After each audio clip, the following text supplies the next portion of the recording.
Hello and welcome again to the True Myth Podcast. I'm Adam Nettesheim and I'm here with a very special guest, Jeremiah Davis. Say hi to the fine people there, Jeremiah. Hi, guys. Jeremiah and I have known each other for, well, let's see. We had our high school 10-year reunion, which I didn't go to. Did you go to? 98, I think, is when we started high school. That sounds about right. Yeah. So, did I know you freshman year? Yeah. Probably, yeah. Yeah, we did. So, we'd intersect and have different classes and ended up in a computer class, which you excelled at. I did less than. But yeah, we've stayed in touch. You're one of the few high school people that I've stayed in touch with over the course of these many, many years. And yeah, well, it seemed to be tracking, too, with having kids of similar ages. Right. All that, so. It's more me saying, oh, what's Jeremiah doing? I should probably do that. And then, like in Cisco class. We do have one more kid than you. So. That's true. So who knows? Yeah. So tell the fine folks who don't know Jeremiah Davis a little bit about yourself. So we grew up in Loveland, like Adam said, went to Thompson Valley High School, and then went to college. I have a bachelor's in psychology and sociology. And I chose those two because those are the only classes I was actually getting A's in. Everything else was failing in college. Nice. For the first 2 years. So then I just decided, look at what I'm doing well in and keep going with it. So I ended up graduating with that and met my wife in college. She has a bachelor's in sociology and a minor in music. And straight out of college, went to seminary down in Texas. And I have a bachelor's in Christian education, mostly centering on, again, a lot of the psychology, sociology concepts. And one of the things that we're going to talk about later with editing is really, really good at relationships. So relationship with self being psychology, relationship with others being sociology, and then relationship with God obviously being the seminary piece that comes into play, and how all those pieces actually do really well with building a novel. Nice. So that's kind of where that started from. After seminary, worked at Chick-fil-A for a while, just kind of bounced around at different various jobs before we ended up here back in Loveland as a pastor, and really liked that, really excelled in that, but just was very discontent still with life, so we moved to the Western Slope and did an internship with a youth pastor I knew from college and just loved that, and he kind of helped us see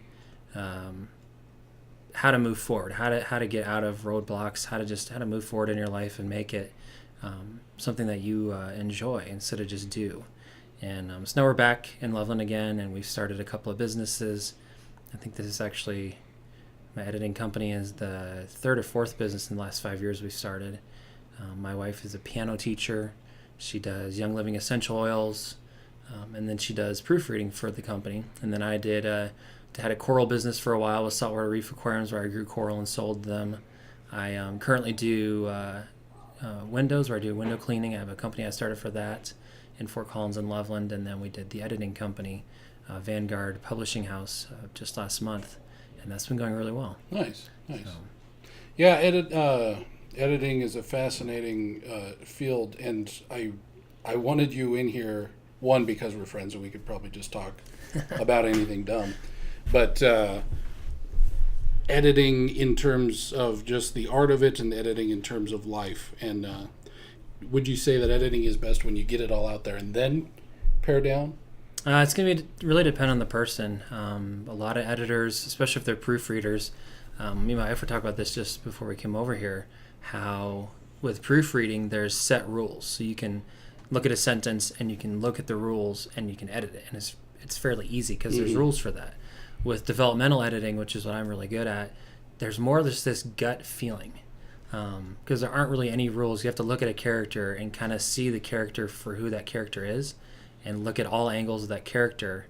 And based off of that, look at how that character acts, speaks, talks, their mannerisms, their past, and then out of that you can write the storyline.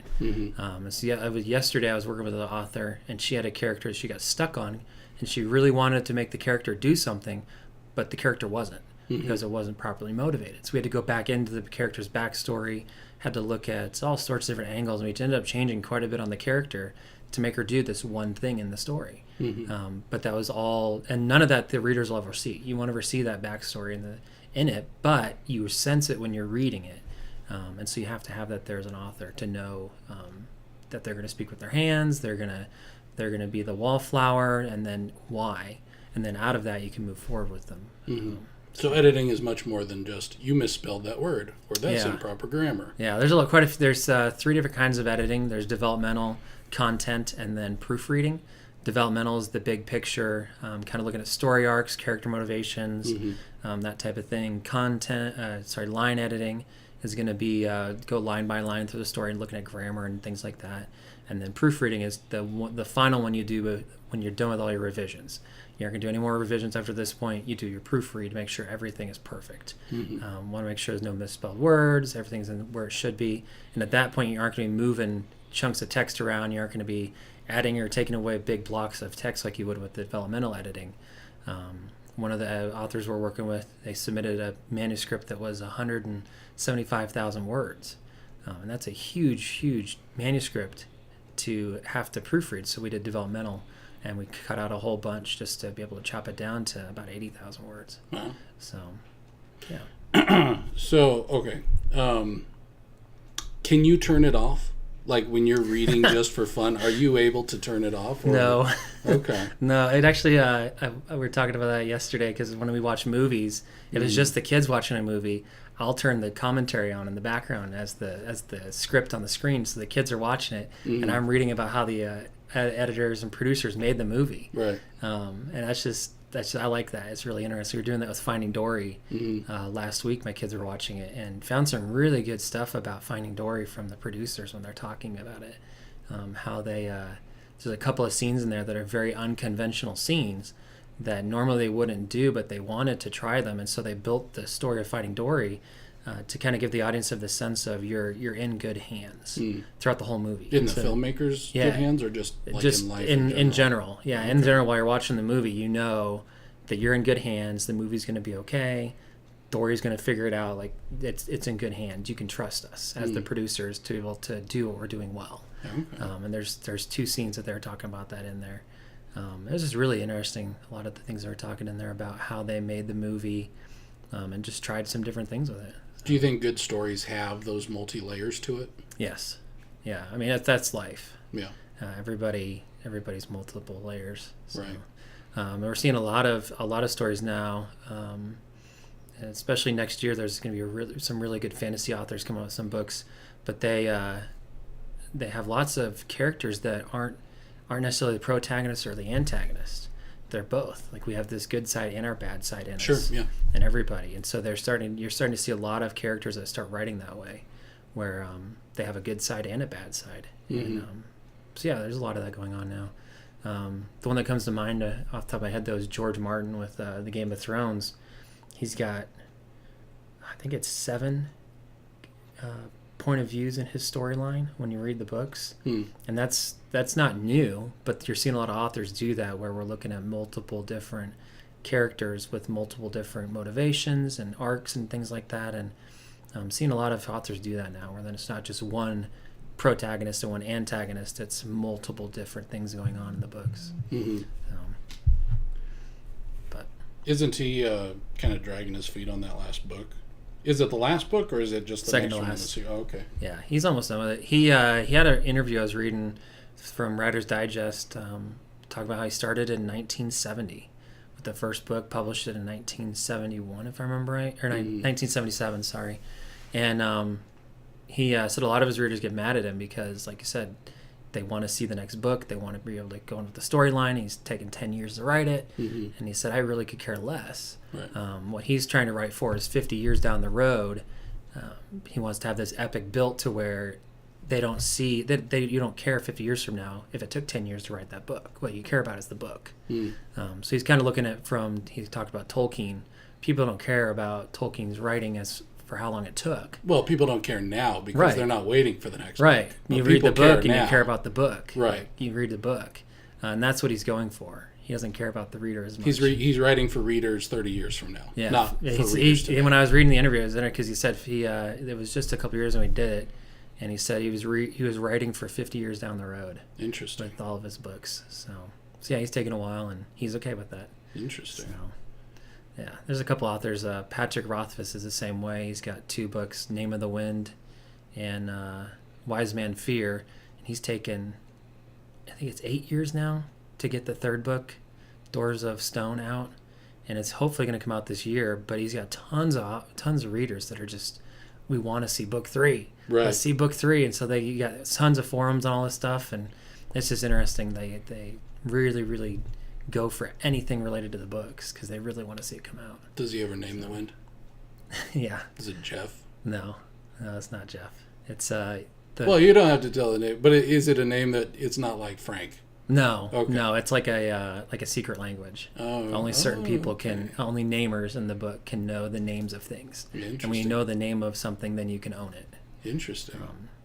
Okay, so I heard in a podcast that was somewhat related to editing, now that you just mentioned that there's this story about where the good influences or the angels in this particular world, they're the namers. Right. They name things, and then the demon characters are the unnamers. They take away the identity and chaos and so forth. And so wouldn't editing be in some ways a naming thing, a constructing thing, a giving order?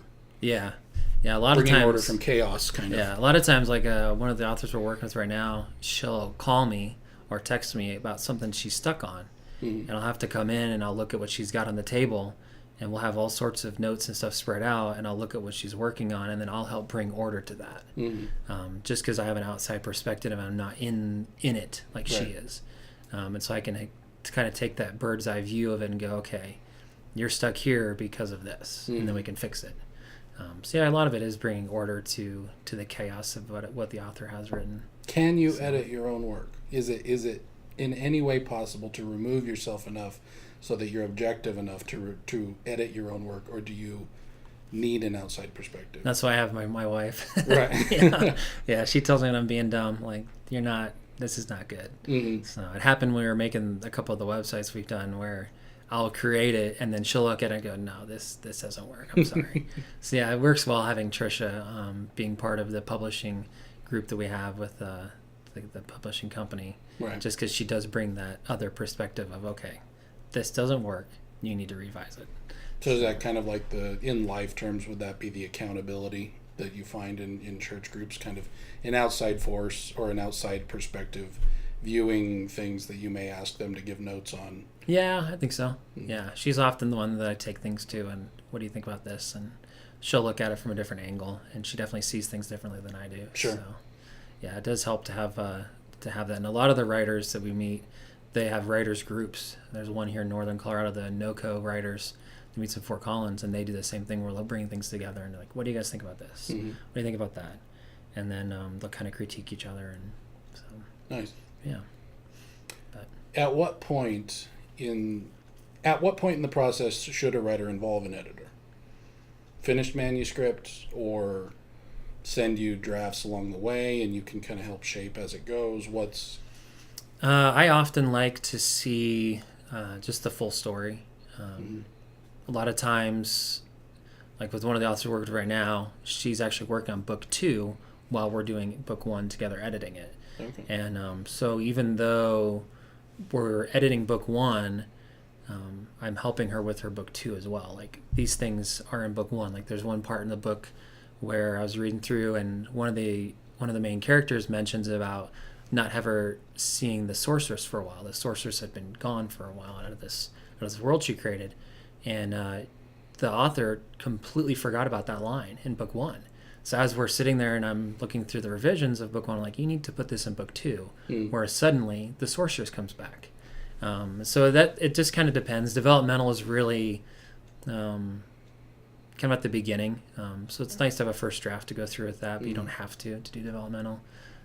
Content is kind of throughout the whole story. You kind of just as you're going through it, you're revising it, but then proofreading's at the very, very end. Isn't that the awesome thing about having a series, in that something that you forget, like a plot hole or something in your first book, you can just write an explanation for in book 2. It's hard to write series, though. Most of the publishers now, they want to see standalone books, because a lot of the book clubs or bookstores, they're not going to have your book 1, 2, and 3 up on the shelf. They may have your current one, which is book 3. So then you have a person that comes in and they're like, oh, hey, there's Adam Nettesheim. I've heard of him, but they only have book 3. I want to start at book 1. I can't start. And they can't start at the beginning. Right. So a lot of them want to see you write, if it's a series, you write standalone books that do continue the plot lines, but as themselves are just a book itself. Yeah, and you're seeing a lot of that now in a lot of the books that the authors are writing, where it is that way. Like, you can pick up book 1 and you're okay with it. Pick up book 2 and it's the same plot line, but it's good by itself. Right. I think Ted Dekker writes that way with a lot of his series, where each book is a standalone, but as a whole, they all fit together. Interesting. So, yeah. I know Tolkien didn't he want to write, do you know much about Tolkien, Lord of the Rings? Didn't he want to write Lord of the Rings as one big, massive book, but it was the publishers that made him split it up? Yeah, it was originally that way. And then he had to split it apart because you can't carry around a 3,000-page book in your backpack. So, right. Well, so they made him split it up. His concept in editing is like, his first draft of Lord of the Rings was what it was, but it was in it's not an allegory. But it's okay. I have a quote from him. Let me pull it up exactly as he said it. Say something really interesting right now to fill time here. Oh, okay. I got it. Never mind. Don't say anything interesting. I'm going to read something interesting. The Lord of the Rings is, of course, a fundamentally religious and Catholic work, unconsciously so at first, but consciously in the revision. That is why I have not put in or have cut out any practices, practically all references to anything like religion or culture practices in the imaginary world, for the religious elements is absorbed into the story and the symbolism. So he had his first draft, and he didn't, he wasn't trying to make an allegory. Right. But in the revisions and in the changing of the characters and molding of things, just who he was and what he believed came into it. Right. Yeah. What is the difference as an editor do you see between like propaganda and just honest storytelling from who you are and letting your beliefs trickle in that way? Do you see one being beneficial and one not, or is there a place for one and not? So Stephen Pressfield, he does talk about that a little bit in his book, The War of Art, where talks about the hack who writes to the masses, where he looks at what do the people want, and then they write it that way, where it's propaganda, right, versus the writer who goes through and looks at what do I want to write, and they look at themselves, and then out of that comes a book. And so I think because we're all mind, body, and spirit, you're going to get some of that spiritual elements in nearly any book you read. Right. Says that's who we are. So yeah, I think Martin Luther, some tinker was asking him, how do I best honor God? And he was like, he was a shoemaker or something. He's like, the way you honor God is by making good shoes. Yeah. And it's not by etching little crosses on the chairs that you make or whatever, but by letting your relationship with God flow into the work that you do, and that's how you bless things. Yeah. I think that's interesting. I mean, I think there is a case for finding creative ways to state beliefs, but I also think there's a time for letting the work be the work. Right. And maybe things don't end exactly the way that you would end them if it was a propaganda piece, but that's also life. Right. It's also honest. Yeah. Yeah. One of my favorite things about creativity and religion is the first person in the Bible to be filled with the Holy Spirit is Bezalel. He's the artisan that God instructs Moses to hire to construct the temple. And it's the very first time you ever see anybody filled with the Holy Spirit, and it's this guy who mentioned. Yeah, and it's in Exodus if I remember right. But he can do metal work, he can do woodwork. There's all sorts of things he can do, but he can do them really, really well. And he says that's because the Spirit of God is on him. We've gifted him to do that. Interesting. So I think that's really cool that the first person in the Bible to be filled with the Holy Spirit is a creator. That's fascinating, because I think sometimes artists look into Scripture and just on a surface reading, they don't feel as represented. Yeah. But then you kind of look deeper and you find things like that. I mean, when you got the Psalms too with David, who wrote all these Psalms that are just so emotionally charged, and yet he's the king and this warrior poet. Right. And that was all inspired by God. Well, the Psalms, they're one third of them or 2/3 of them are laments. Yeah. And they get pretty gritty. Yeah. They're not just, straightforward worship songs. Yeah, there's one of them, I can't remember, I can't remember which psalm it is, but David writes about awake my glory in it, talking about how the glory of God within him is awakened when he does things. But it's "Awaken My Glory" is what he has in the psalm, and I think it's Psalm 46, if I'm right. But yeah, I think that's when we're living to our best potential. It's when we're doing those things that that God has gifted us to do, and that's awakening the glory within us. Kind of like the Eric Liddell "Chariots of Fire." When I run, I feel God's pleasure. Yep. I heard a Liam Neeson quote too. That somebody asked him if he prayed, and he said something to the effect of, "When I perform, I almost feel that is a prayer." Yeah. And that stuck with me. Just Yeah. when you do what God has gifted you to do, it is a beautiful thing. It's not because you're specifically saying, "Oh, by this work, I'm going to make it so that thousands of people, think about Jesus," or whatever. It's doing the work, and that being part of relationship. A lot of artists and writers will talk about it. The muse is what inspires them, and that's the from Greek mythology, the 9 muses that are I think it's Zeus and I forget what the lady's name is that had the 9 children, but 3 of them are for like mathematicians and scientists. Was it Hera? I don't remember. Her name means memory, though. That's all I remember about her. But the other 6 are for artisans and musicians, and they're there to help inspire them. So that's where people get the term the muse from. Right. But I think there's something behind that where, like, when you're doing what you're supposed to be doing for God, like whether it's writing or like you talk about with shoes, there's a force, and Stephen Pressfield talks about that. There's a force that helps you in that. And then there's a force that comes against you in resistance that keeps you from doing those things. And you kind of have to just push through it. Well, doesn't he say that resistance is a good kind of compass, in that when you feel resistance in a certain thing, that might mean that's the direction you're supposed to go? Yeah, he talks about that with the, I think he makes the analogy to B-52 bombers in World War II, where they know they're over the target when they start getting flak. And so you're going the right direction when you start getting resistance against that direction. Interesting. Yeah. So the muse. Sometimes the hardest thing for an artist to do is say, well, I just don't feel like working. I don't have any ideas. I'm not going to sit down today.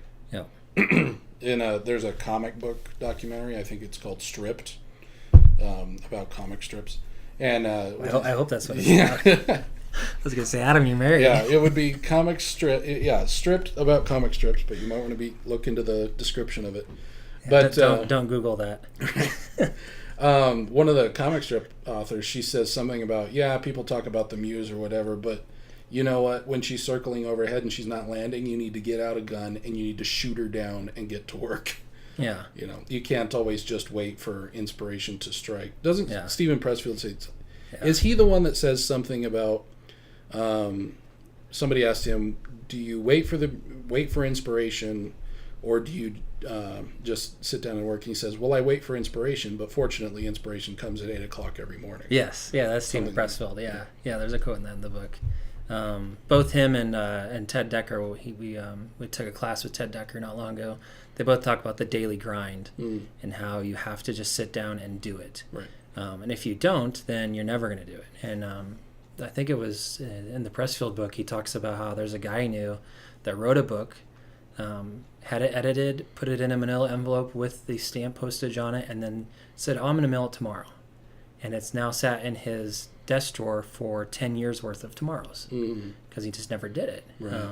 And so there's that idea of the daily grind of once you sit down and do it, just to keep doing it. And he does talk in the book a little bit about one of the guys, when he was writing his book, Legends of Bagger Vance, he finished it, and he said, "What do I do now?" And the guy told him, "Well, now you start the next one." Yeah, and you just keep that daily grind going, because if you stop it, you're not going to be able to pick it up. Right. One of our authors, she goes to Starbucks. This is where I met her, because I'm a barista there part time. But she goes to Starbucks every morning, and she works for at least 30 minutes. Usually it's 30 minutes to 2 hours every single day, and she's been there for over a year now, writing her book. And that's her grind every single day. So yeah, definitely. You have to get into that daily grind and keep doing it, or you're just going to not do it. Right. Do you find many authors romanticize the writing process, and then when they get into the grind, it's like, this isn't what I thought it would be? Yep. Yeah, it's definitely a lot harder than people think. Ted Decker talks about his cave, where he has to go every day and write. and how it just drove him insane. He just had to finish his books. He'd go into his cave and just start writing and just had to finish them. And he said it just grew to where he despised the cave some days, where he didn't want to go do it, but he had to. And so yeah, it's there's a certain insanity in writing almost, where you just have to get down and do it and get it out. I think it's Michael Crichton.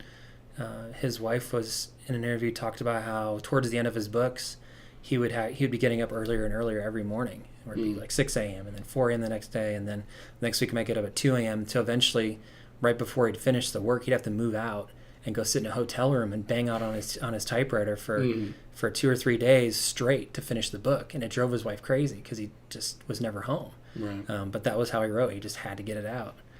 So I thought that was interesting. So how do you write when circumstances are not optimal? You and I are both parents. Yeah.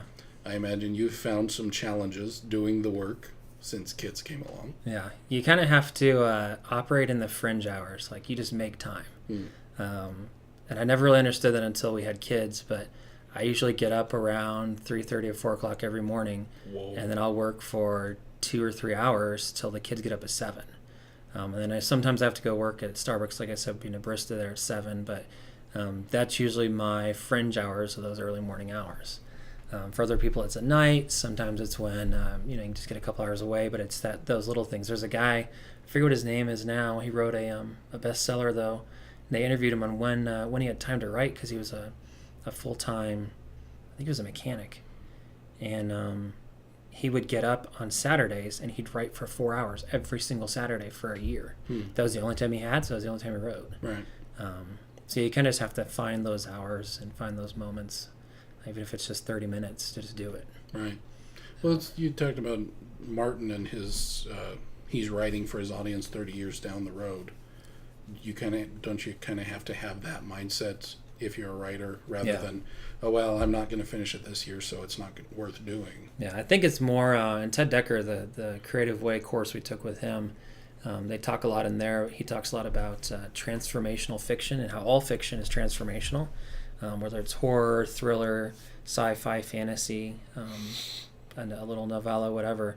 You have a character that is a way at the beginning of the book that through this valley that they go through comes out transformed. Transformational to the character or to the reader? To the character. Oh, okay. Yeah, and he talks about with his writing, he had his unfair advantage is what he talks about in the course, where other authors will sit down and you have a character and you just write it, and you write that character, and they may or may not transform, but he would write a character based off of what he was going through. And so it's not so much that he's writing to the audience or writing for the readers, he's writing for himself, because that character is himself, and he's taking that character through something that he's going through, not knowing how it's going to turn out, and then at the end of the light you kind of feel like, oh, that's how it is.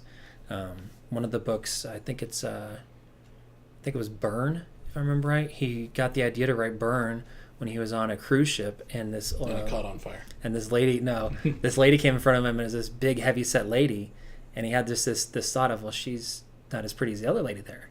And it's like, but why isn't she? She's a daughter of God. They're both daughters of God. They're both beautiful in God's eyes. And so that's what the whole book of Burn is about. Interesting. It's about beauty. So he takes these ideas and he just writes them out to be able to figure out the question for himself. And then for him, he's found that by answering the question for himself, other people have the same questions. And so they're looking for the same answers. And so by writing it for himself, he's writing it for people. Sure. And that's where he's really taken off with his writing. So yeah, I think that answers with just who you're writing for. And I think really just writing for yourself, being true to yourself, like we talked at the beginning, and not being a hack, where you're answering the questions that you have yourself. Even Pressfield, he talked about Legend of Bagger Vance was that way. He tried to write before and couldn't do it, and finally just wrote the book that was within him. And took it to his publisher. Didn't think it was anything worthwhile as a golf book. No one's going to want to read a golf book. Within a month, it was a bestseller. Right. Because he was true to himself. Right. Yeah, I mean, did you see the movie Warrior? It's the mixed martial arts movie. Well, I mean, that's the second. I have kids. We don't see very much. So. I mean, I saw this one a couple of years ago. So, Yeah. You know, but yeah, I don't particularly care for mixed martial arts. I don't sit down and watch UFC or anything. Yeah. But I was riveted by that movie because it was a real story of human beings, and that was the set piece in which they told it in. Yeah. I've always wondered with authors, what happens. So, like you were talking about, write through your own struggles, kind of try to figure it out on the page. What happens when an author, like 20 years past that book, comes to a different conclusion that they came to that book? Have you ever run into anybody or any? No, I think you just write it again. Just write another book. Interesting. So this is where I'm at now. Yeah. Yeah. Yeah, because it's just fictional characters that you're writing. Right. So you just write another book about it. I think I heard some author, self-help author, bought back a bunch of her books because she's funny. like, oh, I don't believe this anymore. You know. Oh, maybe she's one of the hacks then. Yeah. I don't know. Well, no, I mean, I don't know. appreciated that because it's like we all journey on, and we're going to come to different conclusions 20 years from now. And if you're an author early in your life and you're writing books, you know, to benefit people, you're probably going to come to some different conclusions. Yeah. You know, and so how do you address that? And I think it is interesting, then rather than just defending your work so that you can continue to sell it, saying, all right, I need to come out with, you know, a PS to that or a complete revision of it. What did the I Kissed Dating Goodbye guy, didn't he come to some different conclusions later? Yeah. You know, so, and that was a very successful book back in its day, you know, and so. I think I actually have that book. I imagine so. I think we've talked about the other one with the running wild heart men. Yeah, Wild at Heart with John Eldridge. Yeah. Most of those books about this is how men are and this is how women are. I'm usually the opposite of. It's funny, Sarah and I laugh at how we kind of crossover. Yeah. So, all right. So, what principles do you find in editing that benefit life also? Because I mean, we all need to edit our lives, in a sense. I think being able to have that that perspective of looking back and seeing where you've been can help you to move forward, if that makes sense. Donald Miller says in a tweet, I'm talking about tweets, September 30th, 2016, isn't it weird that tweets are now news? Anyways, he says the literary equivalent of not editing, leaving the house in your undies. Yeah, not looking in the mirror. Yeah. That's what he's getting out there. So my wife and I have been trying to pare down our stuff, and that's in a sense editing. It's taking it's making discernments about this adds value to our life, to our narrative, so to speak. This does not. And just kind of shedding. Trying to work on physical health is an act of editing. Right. What I consume, what I add to my physical story is either going to be beneficial to it or not. Right. I think it's not necessarily editing. It's we're all writing our own story. Yeah. And so you kind of have to have. But this podcast is about editing, and so I'm only going to see things in terms of editing. Right. Well, I think you have to have everything is editing, Jeremiah. Times where you have people come in that help you see that. Like, for me, a lot of times it's not. I don't see where I need to edit, so to speak, but my wife does. Mm-hmm. So yeah, I like the analogy of the mirror with marriage, especially where your person you're married to is your mirror for yourself, and they're going to show you things about yourself that are good and bad, right. And you can either break the mirror or you can fix it. Right. So yeah, I think with editing, with life, it's more we're all writing our own stories, and then we can edit those things out based on how other people see it or how people help us see things. Well, to your point about marriage, children are an excellent editor. In that they will do things and say things, and you don't realize that you've done them or said them or how they look really until you see them done by your children, and then you're like, hey, I need to do some editing. I need to change that. What's the difference between editing in life and in your work and authenticity? That's a good question. Because you don't want something so polished and so clean and so pasteurized that it's not a human experience anymore. Right. But you also are aware that certain things can get in the way of the heart you're trying to share. Yeah, you don't want to become so legalistic you can't do anything anymore. Right. Yeah. I think it's just being true to yourself, like we talked about earlier, that there's things that we're all created to do, and you can look at your life and figure out what it is based on past experiences, based on what other people see in you, and you can move forward into those things. And I think that's being authentic. Like, go back into Chariots of Fire, how he always felt bad because he wasn't staying at home helping his family, if I remember that story right. Well, one of the runners was being called to be a missionary. Yeah, that's right. Yeah. Yeah, he was being called to be a missionary, but he chose to run instead.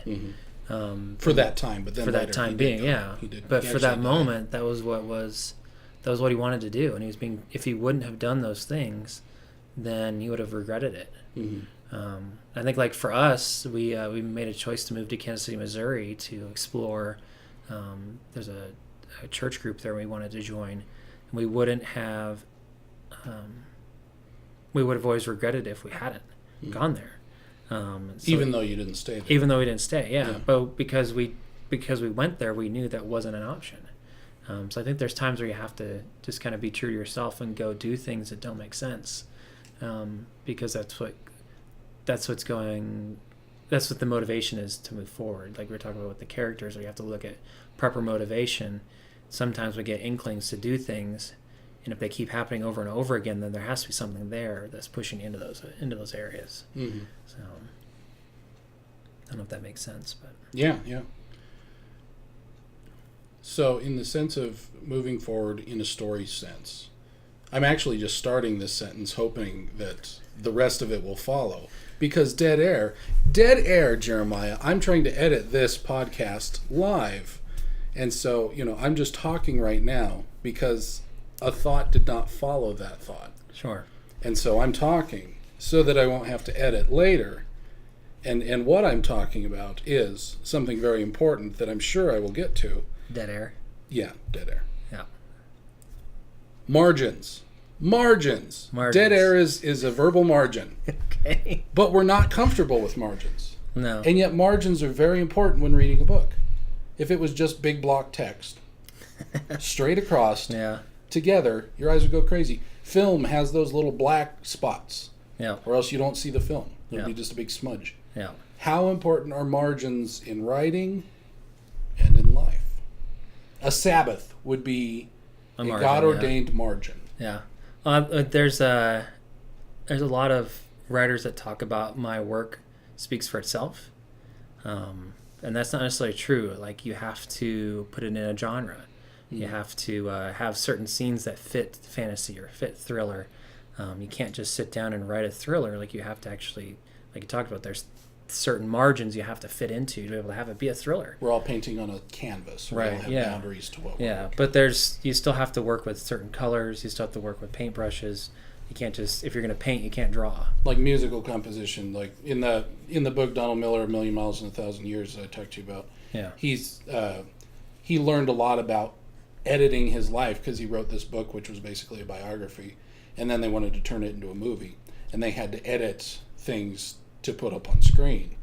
And editing your life when the movie is about your life is different because it's like, well, yeah, this was important to you, but it's boring. Right. So we have to cut it.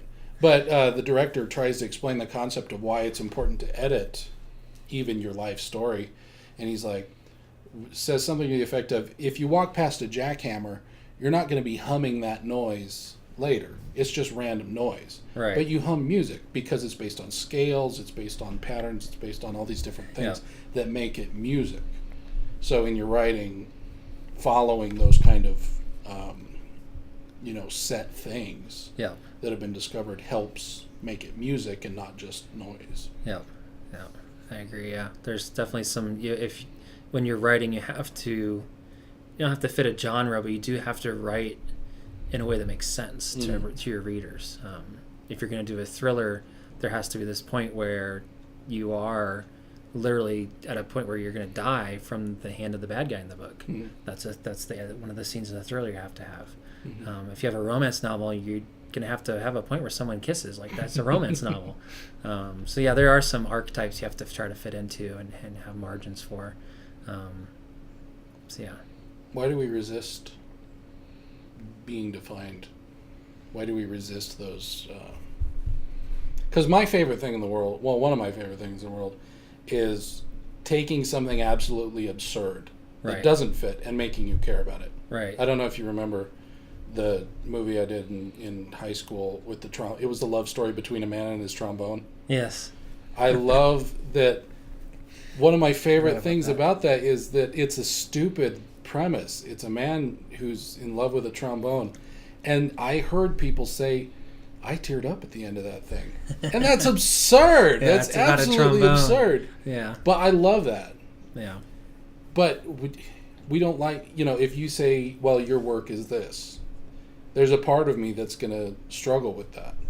Yeah. Why don't we like I think it definitions? goes back to kind of concept of hierarchy versus territory. Mm. Like in high school, we fit into a hierarchy of things. We knew I was clearly a jock. yeah, but we knew where we stood. Yeah, Yeah. exactly. You were not a jock. They don't know that. I think they know that by listening to this, Adam. But yeah, there's this hierarchy in high school that you fit into. Like, your standing based on where you're at. Mm. And then when you get out into the real world and you try, hey, I'm so-and-so and I have a Lexus, no one cares. No one cares in the real world about that at all. It's more territory where you're kind of, this is your thing that you do, and that's your territory that you do. So maybe what we push against is improper labelings that have been put upon us early in life that we found, well, this is ridiculous. Yeah. That's not who I am. Who these people see me as, I'm not worthless just because I'm not on the football team. Right, yeah, and that Ted Decker talks a lot about that with we all wear costumes. And there's a teaching of Jesus that he talks about you have to hate your mother and your father to be able to follow him. And it's about identity, where you have to put your identity in God, not in being a son or a daughter of your mom or dad, or being a father or being a mother. Like, that's not your identity. Your identity is a son of God or a daughter of God. And so he talks about that, like, you can be a writer, you can be a football player, you can be this, that, or the other, but those are just costumes that you wear. They're not who you are. Who you are is a son or a daughter of God. And so the nice thing about that, like for us, was we were going in a direction where we didn't really know what to do next, and we realized, well, we can change who we are.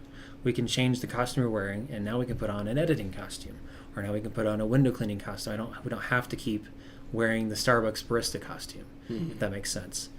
You can change your story. You can write your story differently. But at the same time, those things don't define you. What defines you is the love that the Father has over you as a son or daughter of God. Yeah. Well, I think that's something that we as a country are really, so many people have lost their jobs that they've had their identity wrapped up in. Yeah.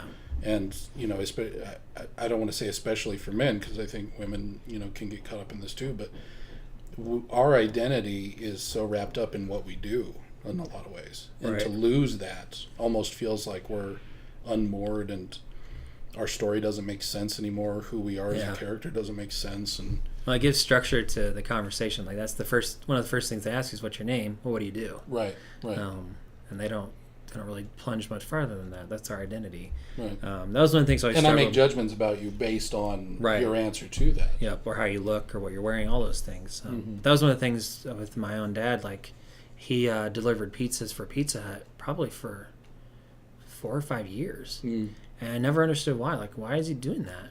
And that was just a costume he was wearing because he had to be able to make the bills that month. And then he switched costumes to owning his own business and different things like that. But at his core, it didn't bother him because he knew who he was. His worth did not change based on those things. Yeah. So I think that's crucial, is just knowing that who you are doesn't necessarily change with your job or being a father or a mother or different things like that. You're still the son of God, the daughter of God, and out of that, then you can change those identities, and be something else. So it's interesting that you brought up Beggar Vance, because there's a scene in that movie where the little boy is ashamed of his father for being a street sweeper. Yep, I remember that. And the Matt Damon character says, or he tells the Matt Damon character, my friend, his daddy said he won't do that kind of work, do any kind of work that's beneath his dignity. Yeah. And Matt Damon says, your friend's dad is an idiot. Your father isn't doing an excellent job. Yeah, his friend's dad went bankrupt, and his dad paid off all his debts and did what he had to do to make his bills. Right. And the friend didn't. Yeah. Yeah, That's a really good scene in that movie. I remember that. There's I can't remember the name of the movie, but I know it was Sean Connery was the grandfather, Dustin Hoffman was the father, and Matthew Broderick was the son.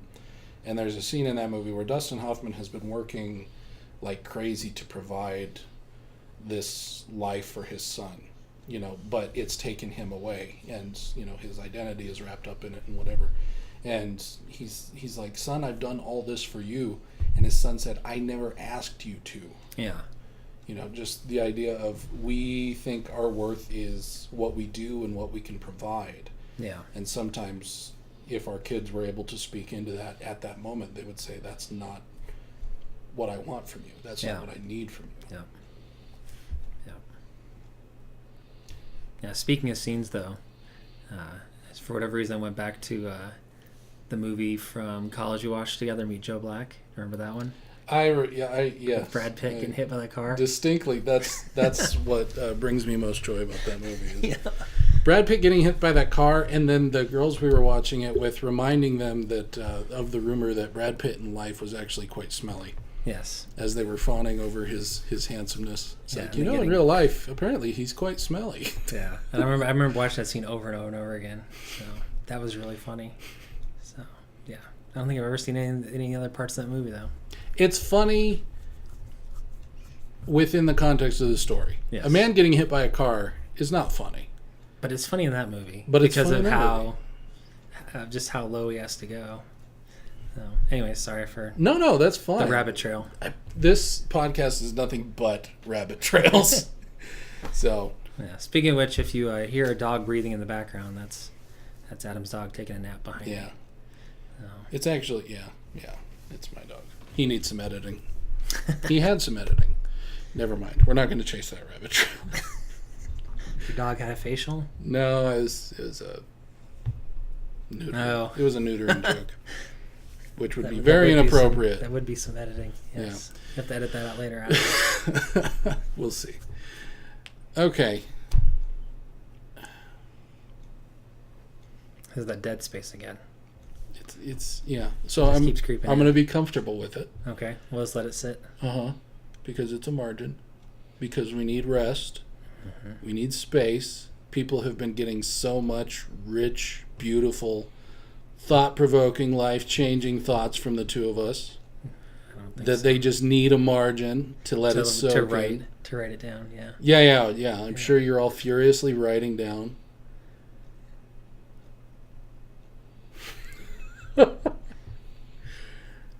So, in a sense, when what were the 3 types of editing again?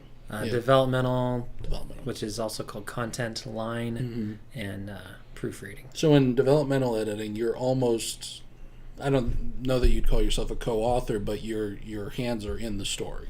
Yeah, a lot of times there's a quote from Thoreau that I really like. It talks about building castles in the air. Thoreau. Yeah. Okay, yeah. Building castles in the air, and that it's okay to do that, but you also have to go back and build foundations under them. And so a lot of times it's sitting down with an author and they have an idea or they have a character or they have a plot line, and I help them tie it together. So in a sense, it's not co-authoring because I'm not writing the story, right? But I am going, okay, we're looking at this character and it's just not working in the story. Here's why. This is what you need to do to change it. Now go write it. Right. So with that kind of editing, developmental editing, a lot of times there's multiple revisions that take place within that. So when I work with an author, and they pay us for developmental editing, it's going to take 2 or 3 revisions to get through that. Versus with proofreading, it's just 1, you're done. So right. So yeah, there's lots of revisions that go into place, and a lot of times it does. You do have to try to stay true to the author and who they are, and keep that in mind. Like they can always decide not to do it, and that's fine. Right. It's just ideas on a paper. So. How often do you think that authors have the answers in their head that is filling in all the details for them, but they're not on the page, and the only way that you can access those details is if you read them on the page? But it makes perfect sense for them because they've got whatever backstory or whatever connection it is in their mind, and they're reading that into the story, even unintentionally. Yeah, that happens a lot. A lot of times it's just internal consistencies within the story. So a lot of times what I'll do is I'll keep a notebook and I'll be writing down the characters in the notebook And then as we go through the story, I'll add to it. Like the one character in the novel I'm working with right now is Tess. And I'll keep track of all the traits that Tess has, or all the mannerisms that Tess has, or different things. I'll put the chapter numbers and page numbers beside it. And it was Andrew. It's Andrew. The one that we were reading is Andrew. And chapter 5, it's Andrew. And then they drop that character for a while and bring him back as Andy. And we're like, but he was Andrew. And so it's just little things like that that you might not catch when you're writing. Even just a name change that's going to confuse the reader. Who's Andy now? Right. And so you have to go through and kind of keep track of that stuff. And you can do that, but you have to have a reason for it that makes sense. Right. And it's a lot of what I do is called show versus tell, where a writer will often tell the audience what's going on. Where like all of a sudden now the character's name is Andy. Well, we need to show that. Right. Like his best friend Adam from high school walks in, and now Adam's calling him Jer. Well, that obviously is his nickname now. We understand that, and that's why he's called Jer for the rest of the book. Versus all of a sudden just out of the blue it's called that. So there's a lot of show versus tell that has to take place in a novel, where you're showing it to the audience like a movie rather than telling them what's going on. Right. Which keeps it more interesting. Instead of having pages and pages and pages and pages of monologue, now you've got dialogue taking place, and through dialogue showing them what's going on. So it's important to know the framework of the medium that you're participating in. Like an actor will act differently in a movie than they will on the stage, because they need to project in a certain way on the stage that they don't necessarily need to do when the camera is 2 inches from their nose. Yeah, and that's what makes good actors good. Sure. Yeah. Ted Decker talks a lot about that with... it's called the fictive bubble. When you're writing, it's the fictive bubble. Fictive bubble. What is fictive? I know what a bubble is. So it's this idea that when you're writing your story, you want to keep your reader inside this bubble that you've created, your world, for as long as possible. And so you write in a way that keeps them engaged in the story and never pops the bubble. And so you can be writing, there's a book, I don't remember what it's called. It was one of those free ones you get on Kindle every once in a while. And a really, really good story. But then the author got to a spot and it popped the bubble. And you suddenly just like you popped my microphone. Yeah. Did that blow it up? Yeah, it's fine. That's fine. So then like now as a reader, you're outside of that bubble going, okay, I have questions about this, and you can put the book down. Right. Like if in Lord of the Rings, Frodo stops and has a Sprite. Right, exactly. Yeah, that's going to pop that fictive bubble for sure.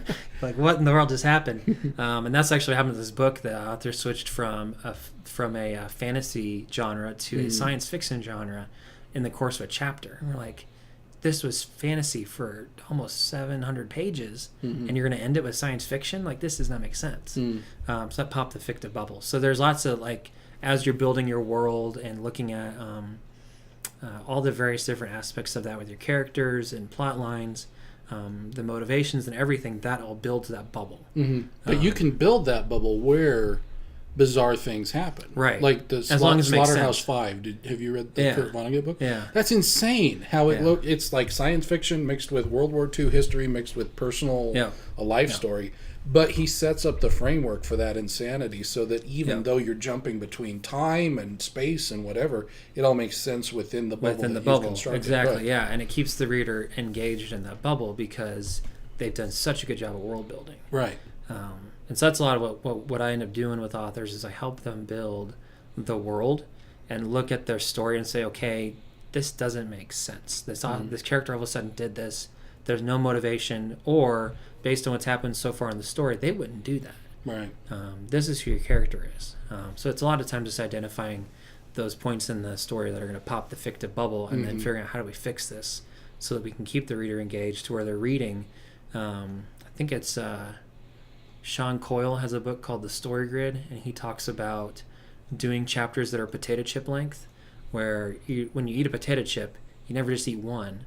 You always end up eating one, and then you eat another one, and then another one, to where you have that fictive bubble created so well that you're not just going to read one chapter. You're going to read the whole book because you're going to stay engaged in that, and all of a sudden you lose track of time. Like, we've all done that where we've read a book and You suddenly look at the clock and it's 5 hours later, like, what in the world just happened? Mm-hmm. It's because you got stuck in that bubble. Mm-hmm. Or Netflix. Or where Netflix, it just keeps yeah. putting on episode after episode. Yeah, Stranger Things, like we were talking about earlier, where you just get stuck in that bubble, and that's where you just have to finish it. Mm-hmm. There have been some movies where the story itself wasn't that great, but I just enjoyed spending time within the world. Right, yeah. John Carter. Everyone hated John That Carter. was a really good movie. I though. enjoyed it. I mean, Yeah. you know, maybe things were not great. The in books were story difficult structure, to read. but Have you ever read his books, Edgar Rice Burroughs? I think, well, I listened to Tarzan. I think. Yeah, but Princess of Mars, that's the one that John Carter's based off of. I think I listened to that one Yeah. when the movie came out. It's a really good example of world building because it's all dialogue. Mm. Like there's no breaks within that of like setting up the scene, or it's just all dialogue in there. And it's really interesting because we aren't used to that now as readers. We're used to more the short chapters and the get a little bit of the description like we go to the movies and such. But for him, he was writing it for radio, and so it's very much a radio type book where it's just all dialogue. But yeah, that's what the John Carter is based off of is Princess of Mars by Edgar Rice Burroughs. Interesting. Now, C.S. Lewis criticized books that he hated the Three Musketeers because there was no weather.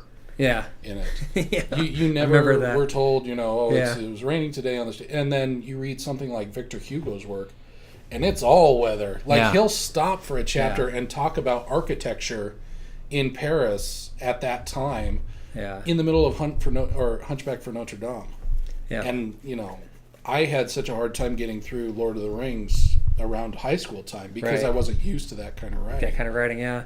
There's an author. But now Victor Hugo, I appreciate it so much more because I've gone through Hunchback and Les Mis where there's so much weather and it's beautiful. Yeah. There's a couple authors, I forget what their names are now, but the one author, he writes very detailed. Like instead of saying the sunset is red, like it goes into it's the color of the cliffs when the sun sets and just very, very detailed. And when I started reading up about it, it was because he got paid by the word. So he just, instead of describing something simply, it went into massive detail. And then there's another author we were writing, and he has tons of dialogue, and it'll be real short dialogues like so and so said this, and then this, and then this, and then this. It's all paid, all broken out. And come to find out, he got paid by the line. So yeah, it's just interesting how those things kind of fit into our writing sometimes with. How we work that in. Well, even some of those things can create a canvas that makes for something interesting. Yeah. Like apparently Lost was originally, and I just heard this so I don't have a source to back it up, but originally, like the original conception for Lost was a studio head that wanted a show that was like Survivor meets Castaway meets Gilligan's Island. That's what I want. You know? And then that canvas was handed off to some very creative people. Yeah, I can definitely see that storyline. But yeah, that's that's funny. That's really funny. All right, so your current publishing house is Vanguard Publishing. Yes. And you're doing that with your wife. And does somebody have to be in the northern Colorado area, or can they? No, send we're both highly relational, so it's nice to be able to meet with people. That's one of the nice things about this lady we're working with right now is she comes to Starbucks every day, and I work at Starbucks. So if she has a problem, I sit down with her for 5 minutes on my break, and we work through it, and then we're done. But yeah, we like if someone was in Iowa, for instance, we'd just Skype with them, set up times to just meet and talk through the manuscripts, and then just emailing and texting back and forth about different things as they're writing to keep them going, so that, like we talked about the daily grind, they're not just going to stop. We want to help them keep moving forward. That's the whole idea we got with Vanguard was it comes from Psalm 1, where we asked God a while ago, like, how does he see us? And he said, well, Psalm 1. It's the blessed is the man who doesn't do all these things, but he meditates in the law of the Lord day and night. And then he goes into, he's like a tree, that its leaf doesn't wither, its fruit comes in its season, and all he does, he prospers. And the word prosper is the same word for Vanguard. And it means this idea of not just prospering, but moving forward. There's always this element that's moving forward for this person because they're in line with what God wants for their life. And that's kind of what we want to see is that we have these authors who are trying to move forward, but they can't. They hit a roadblock. Well, we want to be able to come and walk alongside them now and say, okay, this is where you're at, this is where you want to be, let's walk forward together. It's just nice being able to have someone as you're writing that knows where you're at, knows what you want, and can help you with that process. Sure, and that's kind of what we do with authors. Some people seem to get into writing because they like the idea of isolated creation. Yeah. And yet we all need each other. And Yeah. A lot of the writers we get in contact with, they don't like people, which is really funny because you're writing people. Right. So you kind of have to know people. Well, the people on the page do what you want them to. Yeah, kind of, but you have to still be motivated and all that stuff we talked about before. But yeah, it's just interesting how a lot of the writers we know are very introspective people watchers. They don't necessarily like being around people. So yeah. it's But, fun. you know, that also might be a canvas that produces good work. Yes, you know. Usually it does. Yeah, usually it does. The person who's more socially active, you know, is probably not going to be content to spend evenings at home writing. Yeah, but yeah, that's why we started. It was just be able to reach out to people and help them where they're at. So if that means they're in New York or means they're down the street from us, we'll walk forward with them in that process. Sure. So how can people get a hold of you? Then go to our website. It's just vanguardpublishing.com, or we're on Facebook as well. Okay. We just finished the website yesterday, and making a big push this month and next month, trying to get all of our friends to share it, because we're trying to gain more authors. And for the friends that do help us gain authors, we've already had one guy that's contacted us out of that. We're going to let them be our advanced reading group, where they get to help us with books once they're finished, be able to read through them for the author to say, okay, now we have this test audience we can try it on. Nice. So we've got that incentive for people that share it on their Facebook page and help us get authors. Nice. So primarily fiction or nonfiction as well? It's a lot easier with fiction. Yeah. yeah, a lot easier with fiction. My favorite is definitely the sci-fi, fantasy, and the thriller genres. That seems where I gravitate towards, but we're willing to do pretty much anything within the fiction genre. But nonfiction would be more... Nonfiction's not as much with the developmental. Right. Because you're not More creating, you're copy more editing. doing your biographical. Yeah, so it's more copy editing. But I think, which is what my reading wife the does. nonfiction, making sure that the points line up, and it's not just, Yeah, there's still ways of doing it. It's just different than with fiction. Sure. But yeah, I think on that note with fiction, I think as you get more into like a dystopian type society, fiction kind of pops up more, which is interesting. Yeah, well, I mean, we write either what we hope or what we fear. Yeah. And we're having a lot of dystopian fiction right now. Yeah, a lot of people read to escape where they're at or to identify with where they're at. I think it was during, was it World War One? I think it was World War One. It was I was reading no, it was during the Great Depression. I'm sorry, it was during the Great Depression. You look at the stats for movies. How many people went to movies? It was more than people do today because they were escaping from that, what they were experiencing in their daily life. Sure. So I think, yeah, we're definitely doing fiction and open to nonfiction, but we're doing fiction. I think that's going to be our mainstay for a while. Cool. Fantastic. So, yeah. Well, it's been about an hour, Jeremiah. It's always a pleasure, and thank you for joining us on our little podcast here. Yeah, thanks for having me. Yeah, certainly. So, go to vanguardpublishing.com to... Vanguard Publishing House. Publishing House. Yes, house. Yes. So you just edited my... and that's important. A web address is a great, metaphor for why editing is important. Because, if you don't get it right, then nobody can get with you. Yeah, that's... Or you can email us too. It's JT, that's me and my wife, Jeremiah and Tricia, just JT at vanguardpublishinghouse.com. Cool. So, well, thank you, Jeremiah. Yeah, thank you, Adam. I have no great way to end the show. I've done 4 of them, and I don't have like a cool sign off. You don't have like a fanfare? I don't have music for the show. I don't have a cool sign off. I don't have any of that. As an editor, how would you recommend? Crumbles. That's how the cookie crumbles. Okay. We'll go with that. All right, ladies and gentlemen, that's how the cookie crumbles. See you next time.